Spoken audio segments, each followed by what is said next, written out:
हमें वही सीन दिखाया जाता है जब हमारी एलिट कहती है आखिर तुम दोनों हो कौन। तो वहां पर दो लोग खड़े हुए थे, तो दोनों ही नाइट्स थे। वो कहते हैं क्या आप होली स्क्रिप्चर होलीनेस हैं। तो तब हेस्टियो कहता है आखिर तुम लोग कौन हो, पहले अपना नाम और अपना रैंक बताओ, उसके बाद हम तुम्हें बताएंगे। लेकिन तभी उनमें से एक दूसरे के कान में कहती है चैकली मेरी बात सुनो, मुझे नहीं लगता कि ये लड़की ये असल में ग्रैंड ड्यूक की ग्रैंड डॉटर होगी, क्योंकि वो तो बड़े मस्कुलर है।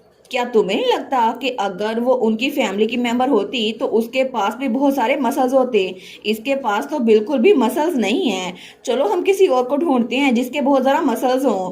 तो तब हेस्टियो कहता है ग्रैंड ड्यूक हेथफेनरिन की ग्रैंड डॉटर, मुझे लगता है तुम लोगों को गलत फहमी हुई है, यहाँ पर उनमें से कोई भी नहीं है। तो तभी हमारी एलिट कहती है अहम, ये बात बिल्कुल ठीक है, मैं ही हूँ grand daughter of grand duke हेथफेनरिन, और इसके अलावा मैं होली स्क्रिप्चर की होलीनेस हूँ, मैं हूँ एलिट रोडलिन। तो उसकी बात सुनकर हेस्टियो और इफाइल दोनों कहते हैं क्या तुम ड्यूक की ग्रैंड डॉटर हो, ये कब हुआ। सच में मुझे बताओ कि तुम्हारे पास और कितनी आइडेंटिटीज हैं जो तुमने हमसे छुपा के रखी हुई हैं। तो एलिट कहती है नहीं नहीं और कोई भी नहीं है शायद। तो दूसरा भी कहता है हे आखिर ये कैसे हो गया। लेकिन तभी इफाइल वो कहता है मेरा तो बचपन से ख्वाब था कि मैं बड़ा होकर किसी नोबल लेडी से शादी करूं और अपनी पूरी लाइफ आराम से गुजारूं।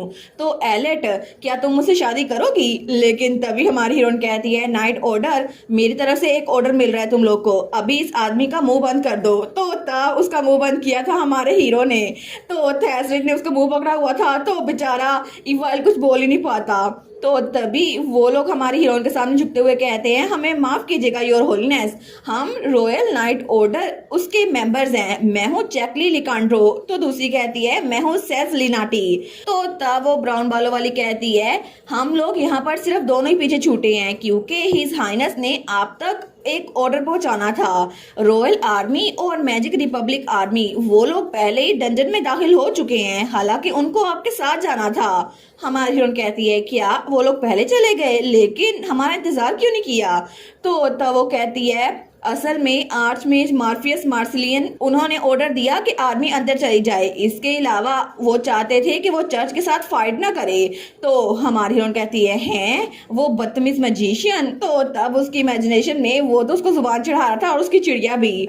लेकिन तभी वो लड़की आगे बताती है रॉयल आर्मी वो भी मैजिक रिपब्लिक आर्मी के ऑर्डर पे उनके पीछे चली गई, उनको ऑर्डर दिया था थर्ड प्रिंस हैडल ने, और इसके अलावा मार्शस बेचारी कुछ बोल नहीं सकती थी, इसी वजह से वो उनके पीछे चली गई।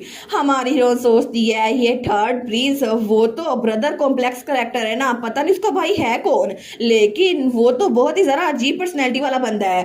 तो तब वो सोचती है ये सिचुएशन तो बिल्कुल ऐसी है जैसे थर्ड प्रिंस और वो मैजिशियन आपस में मिल गए हो और हमें पीछे छोड़ दिया हो, इससे तो डिप्लोमेटिक इश्यूज हो जाएंगे। लेकिन ऐसा लगता है कि रॉयल पैलेस उसने मैजिक रिपब्लिक को चर्च पे चुन ली है। लेकिन तभी वो लड़की फिर से कहती है मुझे माफ कीजिएगा, हम लोग मेक श्योर करेंगे कि आप उस आर्मी से मिल पाए, इसीलिए हमारे साथ चलें। तो हमारी उन कहती है नहीं उसकी कोई जरूरत नहीं है, हम लोग यहाँ से अकेले खुद ही जाएंगे। और उसके पीछे उसके चारों नाइट्स भी खड़े थे और हमारी हीरोइन की लीडर थी।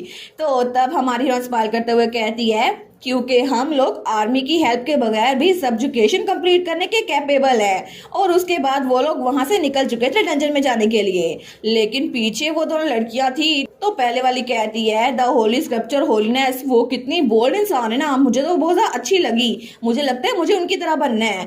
तो दूसरी कहती है रोडलिन, उनका नाम एलेट रोडलिन है, लेकिन उसे कुछ याद आया था। तो तभी दूसरी तरफ हमारी हीरोइन और बाकी सब लोग इकट्ठे उस डंजन में दाखिल हो चुके थे। तो नोटिफिकेशन आती है आप लोग एसएस रैंक के dungeon land of fairy tales where corpses of heroes are buried उसमें दाखिल हो चुके हैं। तो जैसे ही वो लोग सामने देखते हैं ना, तो वहां पर तो स्केलेटन की पूरी आर्मी थी जो बहुत ज्यादा थे।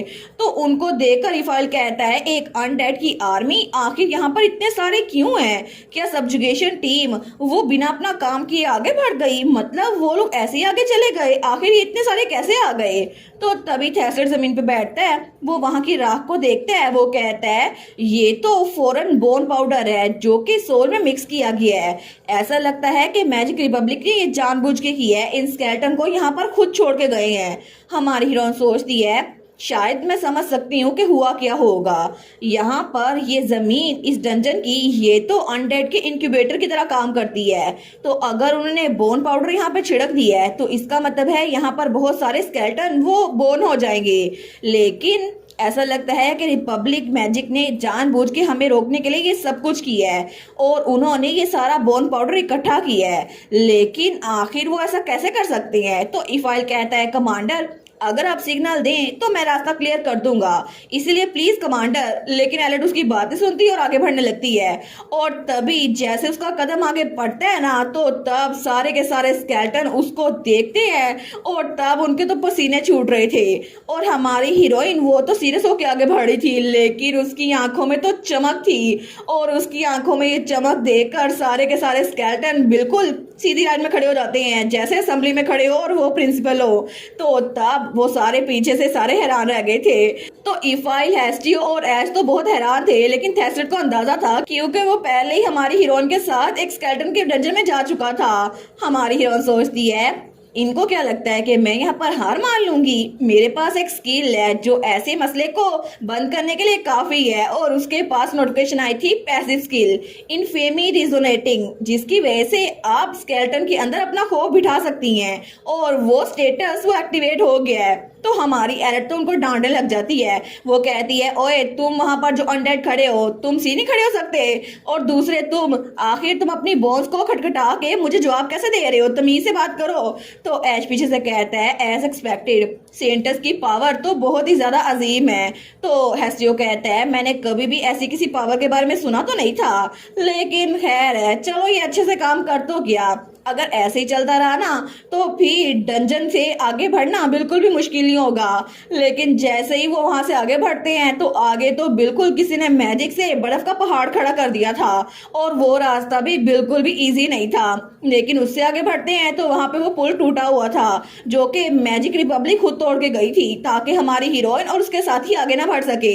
और उससे अगला रास्ता वहां पर तो पत्थर का पूरा पहाड़ बना दिया था ताकि रास्ता ही बंद हो जाए। तो हमारी हीरोइन और बाकी सब वहीं पर रुक गए थे। हेस्टियो कहता है, इतने सारे ऑब्स्टेकल्स, क्या सच में वो चाहते भी है कि हम उनके साथ चले? मैं बता नहीं सकता कि वो हमारे दोस्त हैं या फिर दुश्मन, आखिर ऐसा कौन करता है? तो नोटिफिकेशन आई थी, the tongue that construct the world. वो कह रहे हैं कि चाहे कुछ भी हो जाए, रिसर्चर ऑफ टावर वो तो हमेशा उनकी पर्सनैलिटी के साथ मसला ही होता है। तो नोटिफिकेशन आई थी, आर्किटेक्ट ऑफ स्काईस्क्रैपर ऑफ ट्रायल कह रहे हैं कि टावर तो इनोसेंट है। लेकिन तब ऐश वो हेस्टियो को ऊपर चढ़ने में हेल्प कर रहा था। वो कहता है, मुझे लगता है ये जरूर उस मैड विजिट का काम होगा, मॉर्फियस। वो तो इतना हेड स्ट्रॉन्ग है कि रॉयल आर्मी भी उसको रोक नहीं सकती। तो तब इफाइल भी ऊपर चढ़ा था। वो कहता है, उसका टाइटल तो बड़ा फ्लैशी है, लेकिन क्या वो बड़ा अजीब सा इंसान नहीं है? तो ऐश कहता है, मैंने सुना है कि वो 200 साल तक अपनी रिसर्च करता रहा। तो इफाइल कहता है, 200 साल? सच में? इसका मतलब है वो कोई बुरा जादूगर होगा। तो हमारी हीरोइन कहती है, उसकी अपीयरेंस बहुत ज्यादा यंग होगी क्योंकि मॉर्फियस वो फॉरबिडन मैजिक यूज करने की वजह से मशहूर है, जिसकी वजह से उसका लाइफ स्पैन घटता जा रहा है। और हालांकि ये फॉरबिडन है भी, फिर भी उसके फैमिली के इन्फ्लुएंस की वजह से उसको कोई भी मना नहीं कर सकता। तो इफाइल कहता है, वो किस फैमिली से है? लेकिन तभी उनको वहां से बहुत तेज किसी के आने की आवाज आती है।